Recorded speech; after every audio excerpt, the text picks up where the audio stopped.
네, 안녕하세요. 저는 NHN 클라우드에서 OCR 연구 개발을 담당하고 있는 김명규입니다. 만나서 반갑습니다.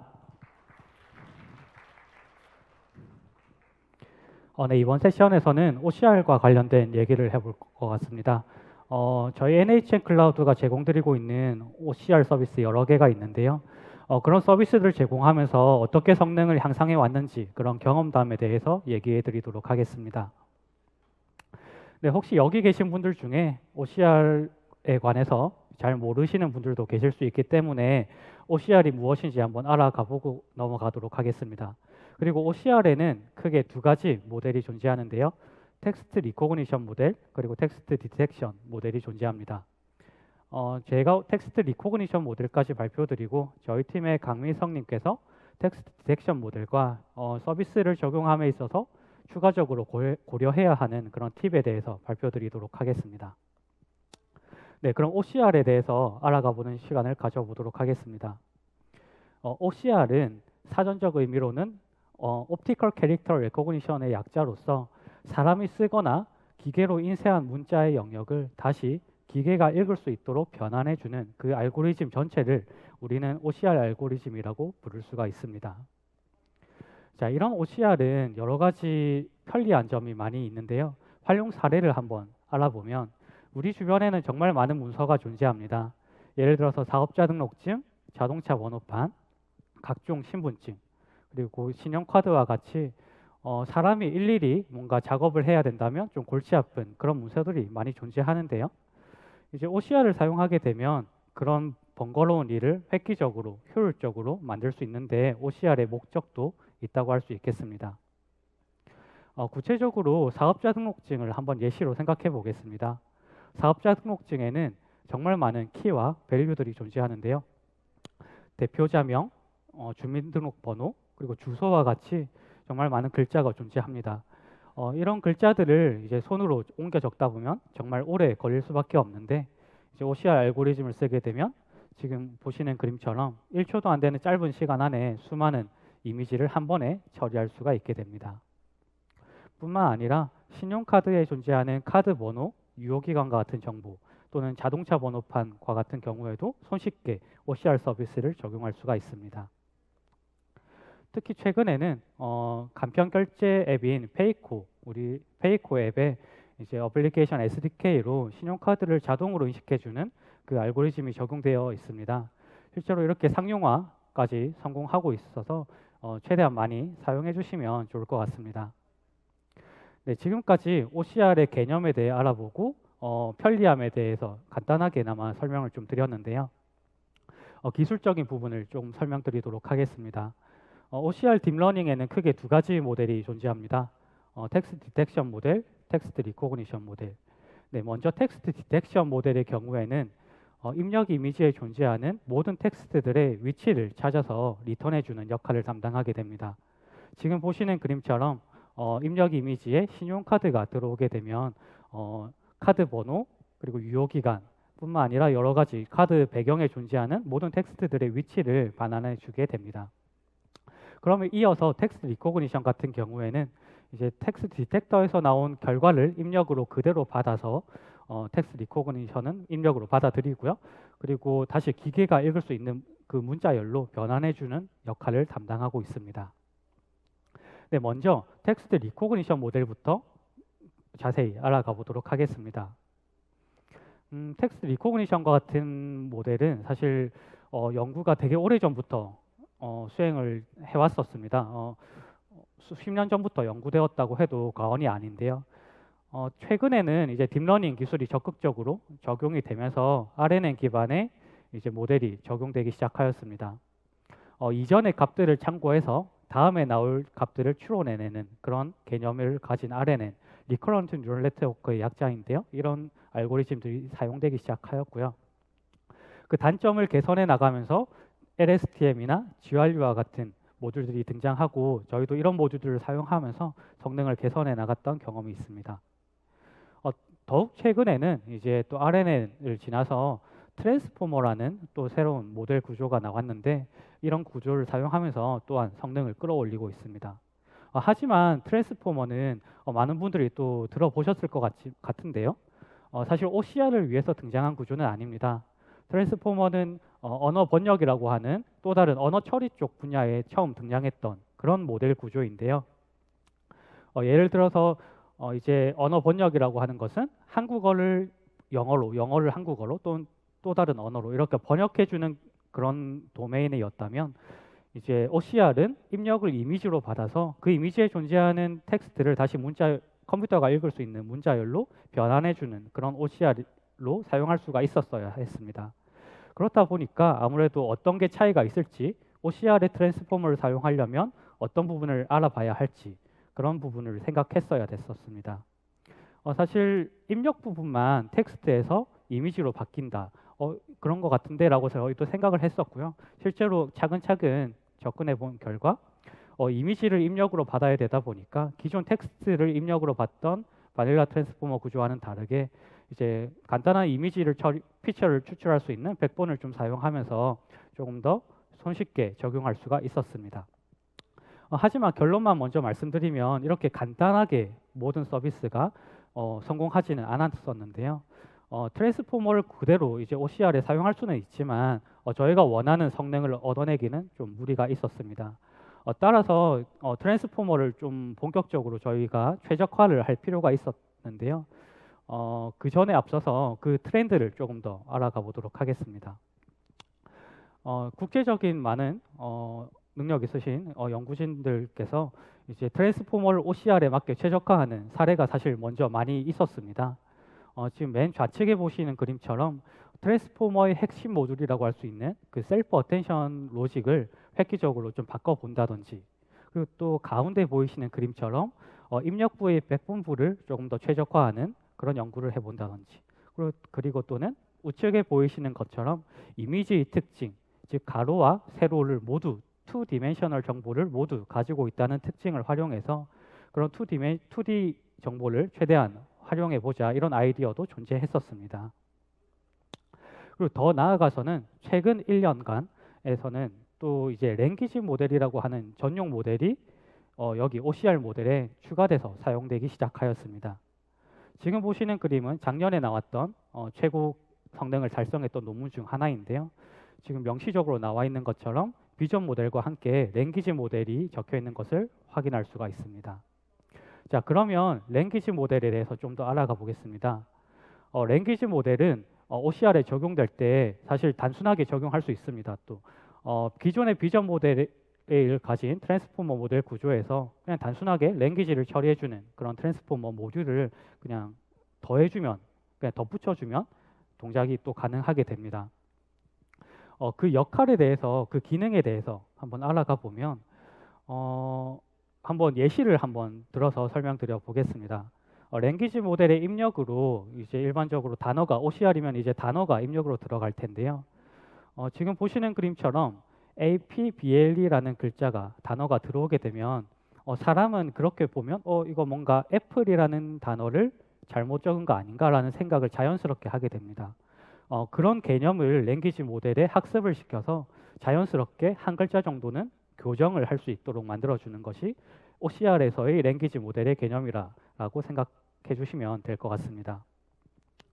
그래서 이제 기존의 비전 모델과 함께 랭귀지 모델이 교정해주는 그런 피처값과 함께 합쳐서 최적의 0.1%라도 더 높은 성능을 OCR 모델이 추론할 수 있게 되는 것입니다. 네, 지금까지 여러 가지 OCR에 트랜스포머 모델을 적용할 때 최근까지 트렌드를 알아봤는데요. 기존에 있었던 비전 모델, 그리고 랭귀지 모델, 그리고 비전과 랭귀지 모델을 함께 사용하면서 그런 최적화를 하는 기법들, 이런 기법들이 최근까지 논문들이 많이 나오고 있지만 그런 최근의 기법들까지 다 사용해서 한 번에 뭐 신용카드, 사업자 등록증 이런 저희가 제공해드리고 있는 서비스들 한 번에 높은 성능을 기대할 수 있었을까요? 또 그렇지는 않았습니다. 사실 정말 최근에 나온 논문인데 그 정도면 성능이 한 번에 잘 나와야 되는 거 아니야? 라고 생각할 수도 있는데요. 사실 그렇지는 않았고요. 그 이유에 대해서 조금씩 알아가 보는 시간을 가졌었는데요. 지금 보시는 표는 방금 소개드렸던 랭귀지 모델을 처음 이제 가지고 나온 논문의 성능표입니다. 성능표를 보시면 테스트 데이터셋으로 사용된 데이터셋이 모두 영어 데이터셋입니다. 즉 모두 알파벳으로만 구성된 데이터셋이라는 의미입니다. 하지만 저희가 제공해드리고 있는 서비스는 대부분 한글 인식에 가장 중요도가 높겠지요. 그래서 한글 서비스에서는 기존의 랭귀지 모델이 영어에는 잘 동작하더라도 한글에는 잘 동작하지 않는 건가라는 생각을 자연스럽게 할 수밖에 없었습니다. 구체적인 수치를 통해서 좀 더 자세히 보겠습니다. 저희가 최적화해오던 모델이 있고 랭귀지 모델을 가지고 나온 여러 모델들이 있는데요. 기존의 논문에서 제시한 데이터셋에 대해서는 기존의 논문들, 랭귀지 모델을 탑재한 모델들이 성능이 더 높은 것을 확인할 수가 있었습니다.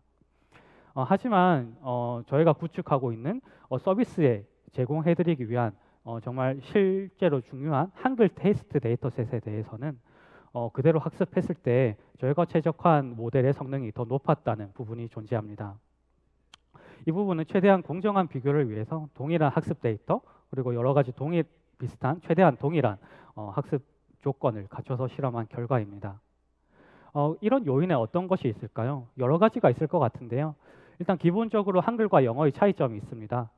영어는 간단하게 26개 알파벳, 많아야 52글자 정도 되겠습니다. 하지만 한글 같은 경우 자음과 모음, 조합에 따라서 몇만 가지, 수십만 가지가 나올 수가 있고 일반적으로 많이 사용되는 표준만 하더라도 2,000가지가 넘는 정말 많은 한글 글자가 존재합니다. 기본적으로 인식이 되게 어려운 것이죠. 뿐만 아니라 일반적인 기본적으로 국제적으로 연구되는 그 연구 자체가 아무래도 영어에만 최적화되어 있는 경향 또는 오픈 데이터셋이나 컴피티션 챌린지와 같은 부분 대부분 한국어에는 최적화되어 있지는 않는 것이 현실입니다. 한 번 더 사례를 통해서 알아가 볼 텐데요. 랭귀지 모델의 사례를 앞서 한번 보셨습니다.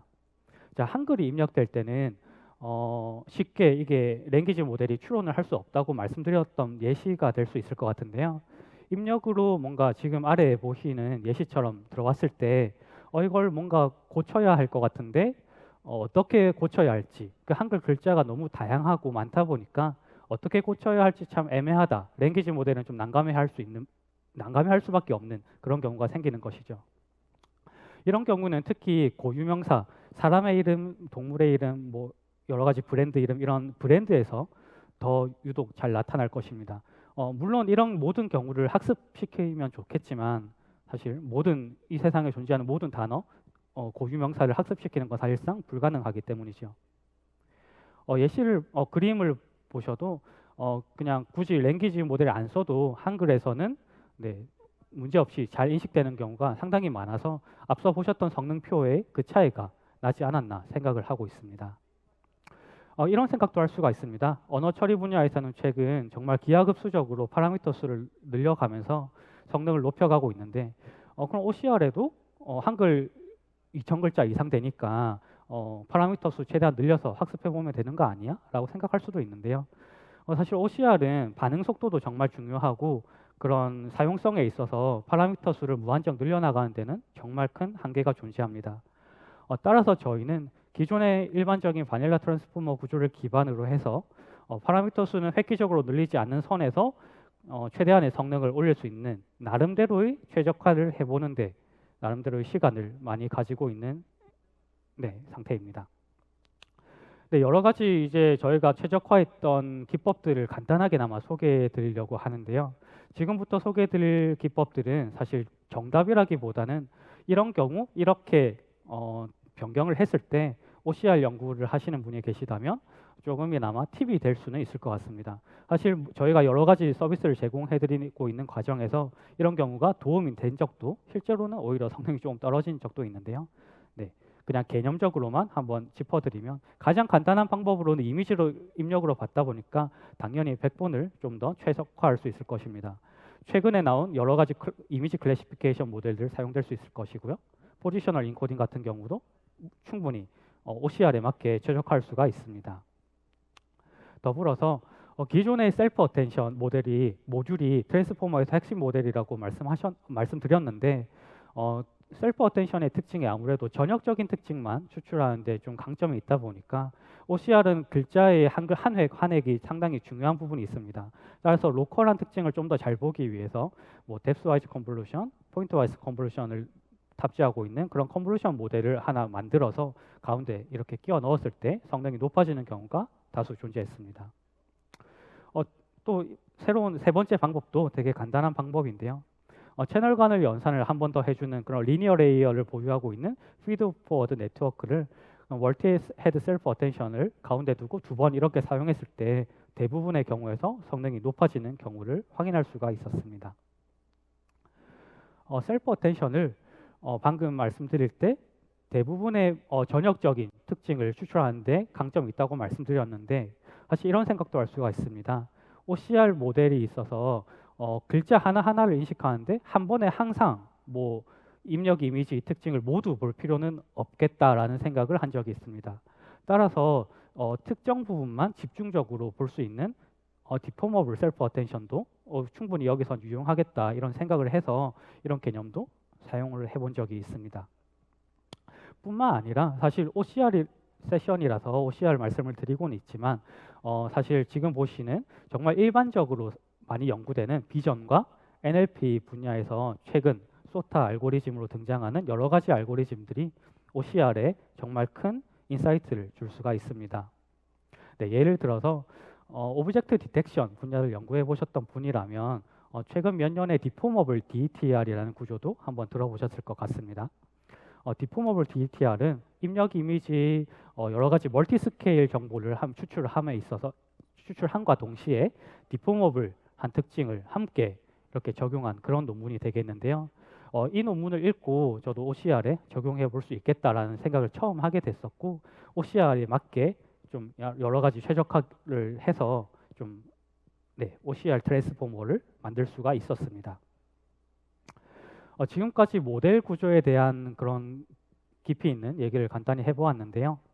사실 당연히 데이터셋도 OCR 성능을 향상하는 데는 정말 중요한 부분입니다. 사실 어떻게 보면 데이터셋이 더 중요하다고 말씀드릴 수도 있는데요. 여기도 사소하지만 당연하지만 사소한 팁이 있습니다. 신용카드를 인식할 때 꼭 한글을 인식해야 될까요? 카드 번호랑 유효기간만 인식하면 되는데 한글을 굳이 인식해야 될 필요는 없을 수도 있습니다. 한글 2000글자를 인식해야 되는 그 목표에서 제외하는 순간 그 OCR 태스크는 정말 난이도가 줄어들 수도 있고 자동차 번호판, 신분증에도 그 도메인에 맞는 등장하는 그 클래스들이 충분히 한정적입니다. 따라서 저희는 제공해드리는 서비스마다 최적의 그런 목표를 가지고 트랜스포머 OCR 구조를 최적화하는 데 노력을 하고 있습니다. 네, 지금까지 데이터셋 관련해서까지 OCR 설명을 드렸고요. 포함해서 텍스트 디텍션 분야를 저희 팀의 강민석님께서 이어서 발표해 주시도록 하겠습니다. 환영 부탁드리겠습니다.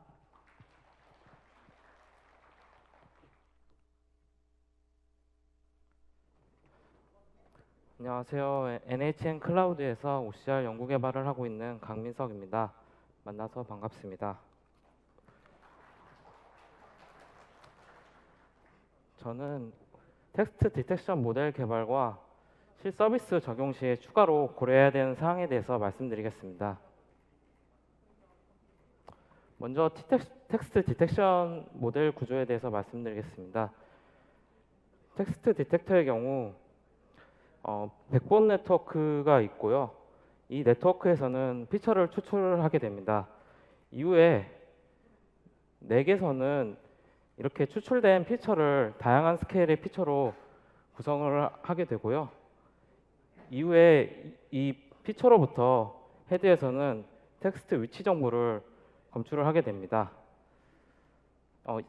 예시를 보시는 바와 같이 이미지에서 텍스트 위치 정보를 디텍터를 통해서 검출하는 것을 보실 수 있습니다.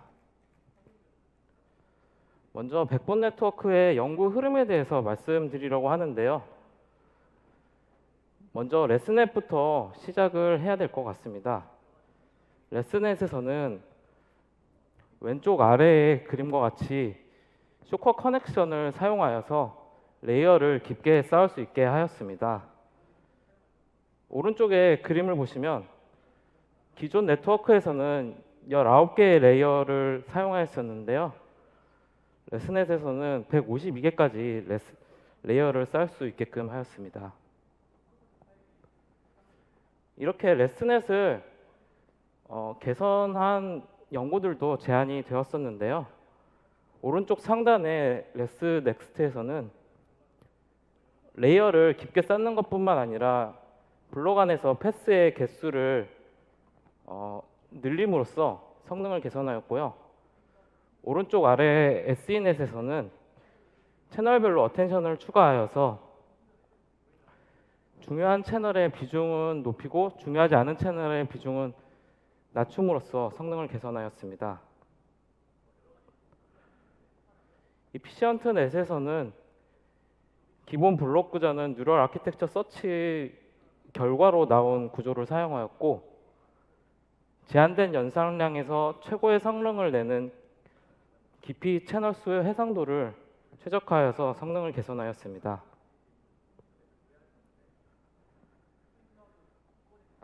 트랜스포머의 경우에 NLP 분야에서 커다란 성공을 거두었었는데요.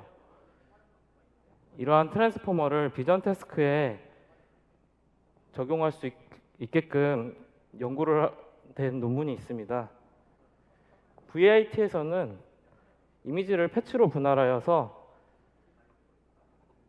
기존 NLP에서 사용되어 온 트랜스포머를 비전 태스크에서도 사용할 수 있게끔 하였습니다. 이러한 VIT도 한계점이 있었는데요. 오른쪽에 보시는 바와 같이 셀프 어텐션을 글로벌하게 수행하게 되는데요. 디텍션과 같은 태스크에서는 물체의 크기가 다양하게 나타나기 때문에 이렇게 글로벌하게 셀프 어텐션을 수행하는 것은 적합하지 않은 점이 있었고 성능 또한 좋지 못했습니다. 스웨인 트랜스포머에서는 이러한 한계점들을 극복하고자 하였는데요. 슈프팅되는 윈도우를 사용해서 로컬하게 셀프 어텐션을 수행해서 이런 문제점들을 해결하고자 했습니다. 스웨인 트랜스포머에서는 다양한 스케일과 다양한 위치에서 로컬하게 셀프 어텐션을 수행을 했었고 디텍션과 같은 태스크에서도 성능이 좋았기 때문에 다른 여러 논문들에서도 해당 백본 네트워크를 사용했었습니다. 앞서 말씀드린 스웨인 트랜스포머를 여러 개 이어붙여서 성능을 개선시킨 논문들도 최근에는 제안이 되고 있습니다. 다음으로는 넥에 대해서 말씀드리려고 하는데요. 디텍션과 같이 물체 크기가 다양하게 나타나는 태스크에서 이에 대응하는 것은 필수적인데요. 이러한 물체가 다양하게 나타나는 상황에서 대응을 하기 위해 넥을 사용하게 됩니다. FPN에서는 오른쪽과 같이 피처 피라미드를 구성해서 이에 대응을 하였는데요.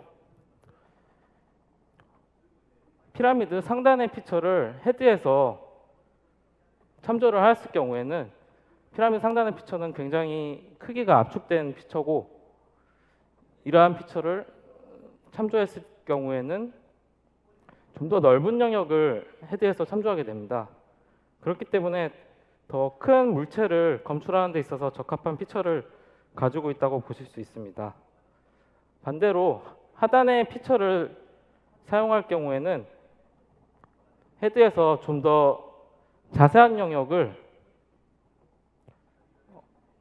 참조를 하게 되고요. 그렇기 때문에 좀 더 작은 물체를 검출하는 데 있어서 적합한 피처를 가지고 있다고 보시면 될 것 같습니다. 앞서 말씀드린 FPN을 도식화하게 되면 왼쪽의 그림과 같은데요. 가운데와 오른쪽의 그림을 보시면 좀 더 개선된 형태의 피처 피라미드 네트워크도 제한이 되는 것을 보실 수 있습니다. 다음으로는 헤드에 대해서 말씀드리려고 하는데요. 헤드는 앞에서 피처를 건네받아서 피처 정보를 바탕으로 텍스트의 위치 정보를 추출하는 기능을 하는 네트워크입니다. 크게 두 가지 방식이 있는데요. 리그레션 방식과 세그멘테이션 방식이 있습니다. 먼저 리그레션 방식부터 말씀드리려고 하는데요. 리그레션 방식의 경우 텍스트 위치 크기를 표현하는 값을 예측하는 방식입니다. 아래의 이스트에서는 직사각형과 회전된 각도를 리그레션 한다거나 4개의 포인트를 리그레션 함으로써 텍스트의 위치와 크기를 표현하였습니다.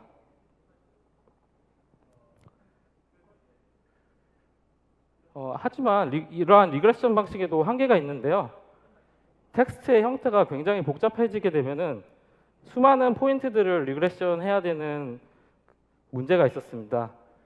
이런 문제를 해결하기 위해서 FC넷에서는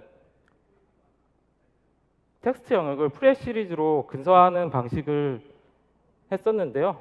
왼쪽에 그림을 보시면은 굉장히 복잡한 도형이라고 하더라도 프레 시리즈로 근서하게 되면 굉장히 적은 숫자의 값들만 리그레션 하더라도 복잡한 도형을 잘 표현을 하는 것을 보실 수가 있습니다. 다음으로는 세그멘테이션 방식에 대해서 말씀드리려고 하는데요. 픽셀 단위에서 텍스트를 추출하고 추출한 텍스트 영역을 단어 단위로 그룹해하는 방식이라고 보시면 될 것 같습니다. 텍스트 스네이크에서는 텍스트 영역을 디스크로 표현하고 디스크를 이어붙여서 단어 영역을 그룹핑하였고요. 크래프트에서는 글자 단위의 텍스트 영역을 추출하고 해당 글자들이 단어로 이어져 있는지 검사하였습니다. DB에서는 텍스트 영역을 추출하고 스레시홀드 맵으로 단어 단위로 분리를 하였습니다. 앞서서 다양한 모델들의 아이디어들을 소개해 드렸는데요. 이러한 아이디어들을 적용해 보며 모델을 개선해 나가고 있습니다. 다음으로는 디텍터를 성능을 개선시키는 데 있어서 데이터셋이나 트레이닝 방법 측면에서 효과가 있었던 방법들을 공유드리려고 합니다. 먼저 가장 효과가 있었던 것은 멀티 스케일 트레이닝인데요. 앞서서 피처 피라미드를 구성해서 피처를 여러 개의 스케일로 만들어서 트레이닝을 했었는데 마찬가지로 입력 이미지에서도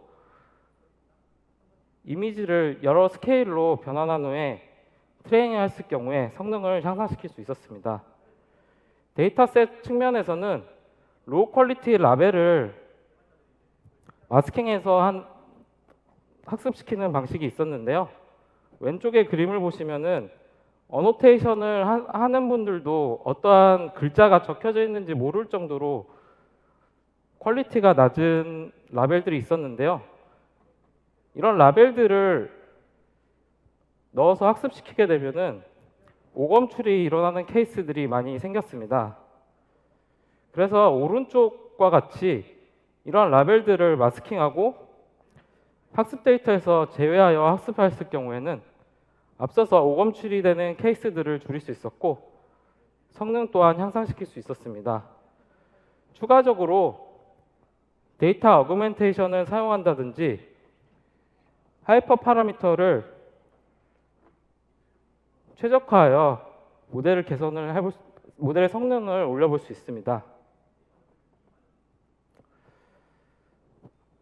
앞서서 모델과 데이터셋 그리고 트레이닝 방법 측면에서 개선을 하는 것을 말씀드렸는데요. 그 결과 성능을 조금씩 올릴 수 있었습니다. 성능이 개선된 사례를 잠시 이미지를 통해서 보여드리려고 하는데요. 왼쪽에 이미지를 보시면 물방울 모양이 이제 텍스트로 검출이 되는 것을 보실 수가 있는데요.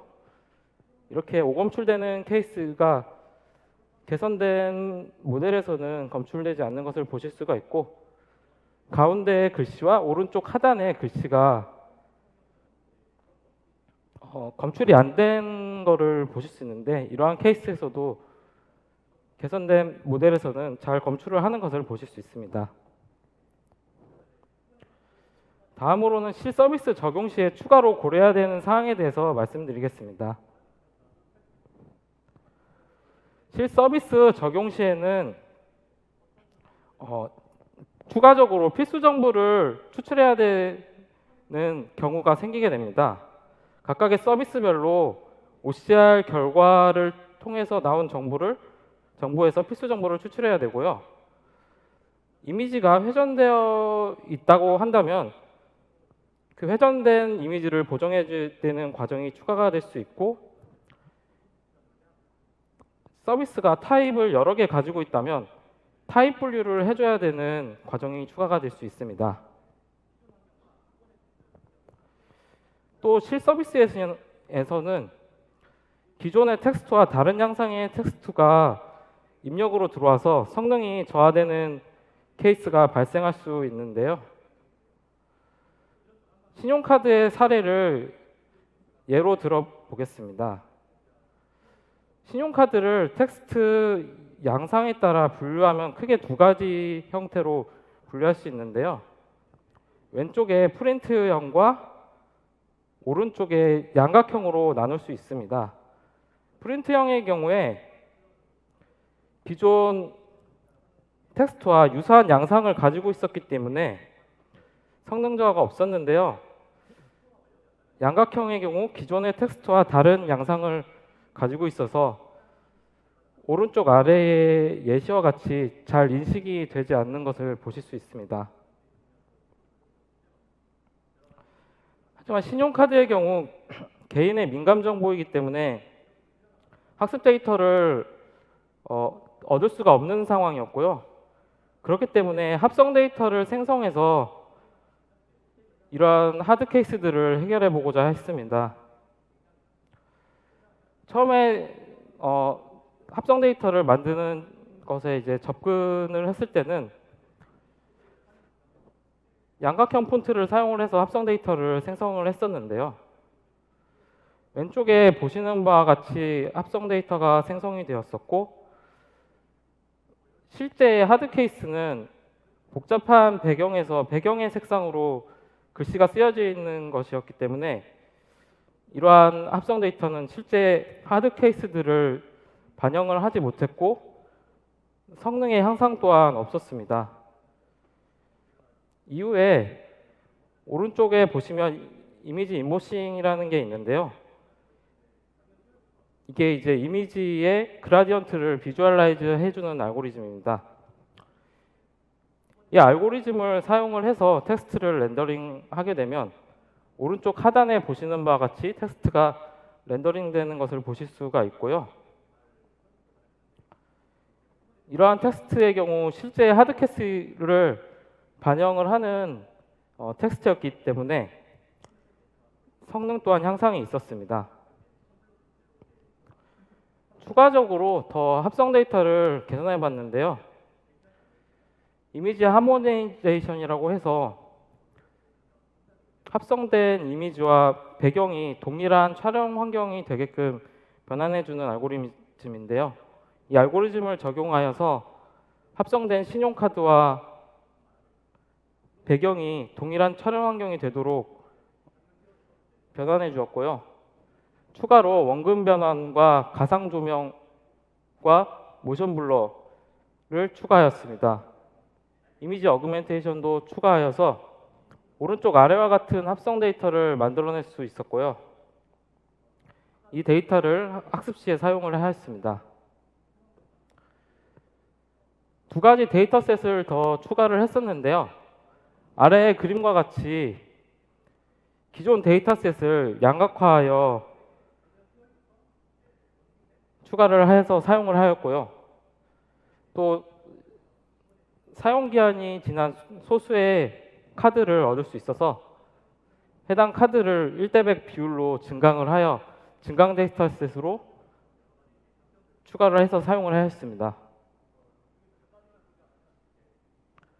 앞서서 말씀드린 세 가지 데이터셋을 사용을 해서 모델 개선을 할 수 있었는데요. 그 사례를 밑에 사례를 보시면 왼쪽에서는 이제 양각형 텍스트를 잘 인식하지 못하는 것을 보실 수가 있는데 오른쪽과 같이 양각형 데이터도 잘 인식하게끔 모델 개선을 한 것을 확인하실 수 있습니다. 마지막으로 신분증 사례에 대해서 말씀드리려고 하는데요. 신분증 역시 고유한 하드 케이스들을 가지고 있었습니다. 홀로그램이 텍스트 일부를 가린다거나 홀로그램으로 쓰여진 글씨를 검출하면 안 되는데 그런 글씨들을 검출한다거나 빛 반사가 일어난다거나 배경의 텍스트가 검출되어 버린다거나 하는 하드 케이스들이 있었고요. 이런 하드 케이스들을 개선해 보고자 하였는데요. 마찬가지로 신분증 역시 개인의 민감 정보이기 때문에 학습 데이터를 구하기가 어려웠고 그렇기 때문에 이전에 성공 경험도 있고 해서 마찬가지로 합성 데이터를 사용을 해서 성능을 개선해 보고자 했습니다. 합성 데이터를 어떻게 만들었는지 설명을 드리면은 그 사용자가 지정한 영역을 배경과 어울리게 지워주는 이제 인펜팅이라는 알고리즘이 있는데 해당 알고리즘을 사용을 해서 템플릿을 만들었고요. 이 템플릿에 텍스트들을 렌더링하여서 기본적인 합성 데이터를 만들었습니다. 이후에 홀로그램 패치를 추출하고 이 홀로그램들을 랜덤한 위치에 합성을 하였고요. 이후에 신용카드에서 사용했던 증강법들을 적용하여 오른쪽 아래와 같은 운전면허증과 주민등록증 합성 데이터를 만들어낼 수 있었습니다.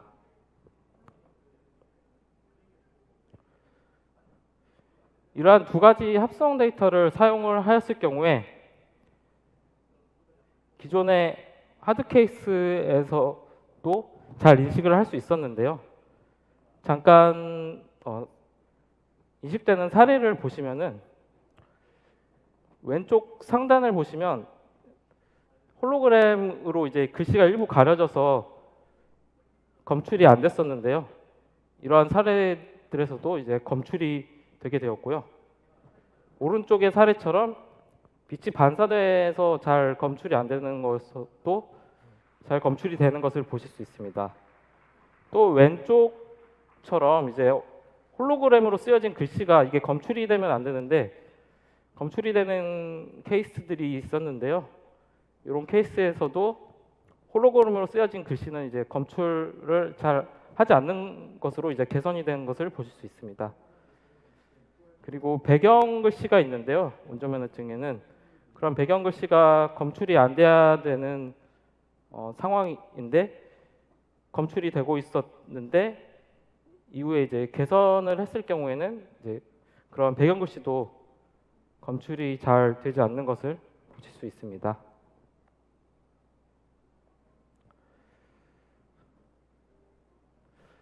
NHN 클라우드에서는 다양한 OCR 서비스들을 제공을 하고 있고요. 앞서서 말씀드린 대로 개선시킬 수 있는 부분들에 대해서는 저희가 계속 개선을 하고 있으니 앞으로도 많은 관심 부탁드리고요. 긴 발표를 들어주셔서 감사합니다.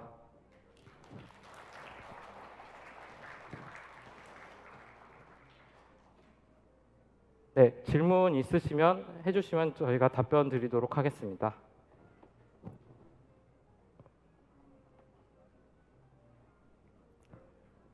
질문이 없으시면 네, 발표를 마치도록 하겠습니다. 감사합니다.